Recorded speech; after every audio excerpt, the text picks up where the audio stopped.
is up, YouTube? Welcome back to my channel. It's your boy D Dyson. I really enjoyed this episode of The Mandalorian, where we further into what transpired from last episode, despite the doctor, where it picks up where Bo-Katan and Din Djarin are at the Mandalorian covert, and they're just trying to like learn the ways of the Force. Learn the ways of the Mandalore, and how he puts Grogu in. It's like, hey, you're a foundling, so you gotta learn the ways of being a foundling.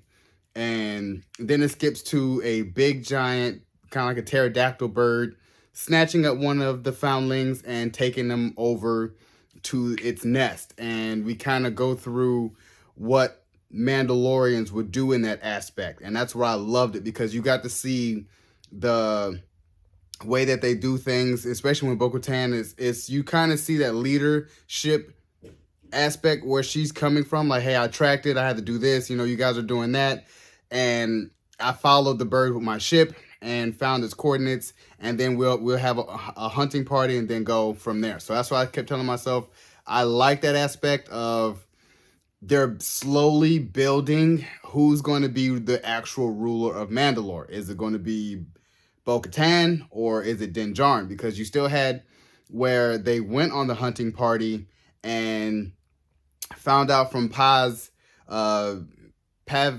something, the one that he beefed with in season 1, found out that the foundling that the bird captured was his actual son. So Din Djarin really stepped up, and as they were trying to complete the mission, Din Djarin was the one to put the bird down and grab the boy and gave him back to Paz, and Paz was kind of like, man, thank you, and he was like, this is the way, so you've seen those two leadership aspects of this is going to be a leadership class later on, where half the Mandalorians are going to want to go with Din Djarin, feeling like he's going to be the true leader, and then the other ones are going to be, well, Bo-Katan has been, in the ruling house. She's starting to understand what Mandalorians do and what Mandalorians are. Especially seeing the mythosaur, and I loved how she brought that to the armor. She didn't bring it up to Din Djarin, but she brought that to the armor, like, hey, I saw it, so you mind if I have a sigil on my arm? I can be both a night owl and a mythosaur. She was like, well, every Mandalorian gets one because that's who we are. And she was like, well, I actually saw one, and she was like, well, this is the way. You're walking the way of the Mandalore. And so that's presenting a newfound aspect of who she is when it comes to Bo-Katan. And how that's going to play out with Din Djarin is going to be must-see TV.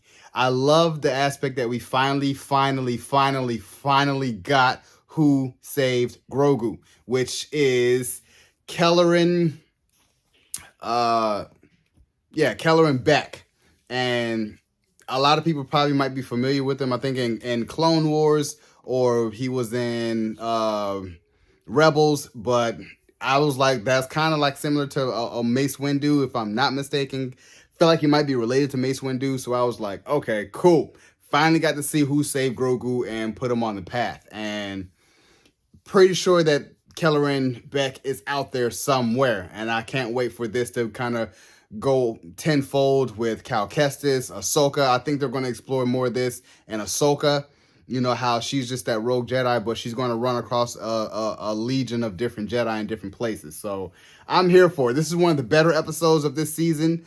Definitely give this a 9.5 out of 10, because I was thoroughly engaged, thoroughly happy to see what Mandalorians do in The Mandalorian. So you guys enjoyed my review of The Mandalorian Season 3, Episode 4. Subscribe to my channel, post a comment down below, and like the video. It's your boy, D Dyson.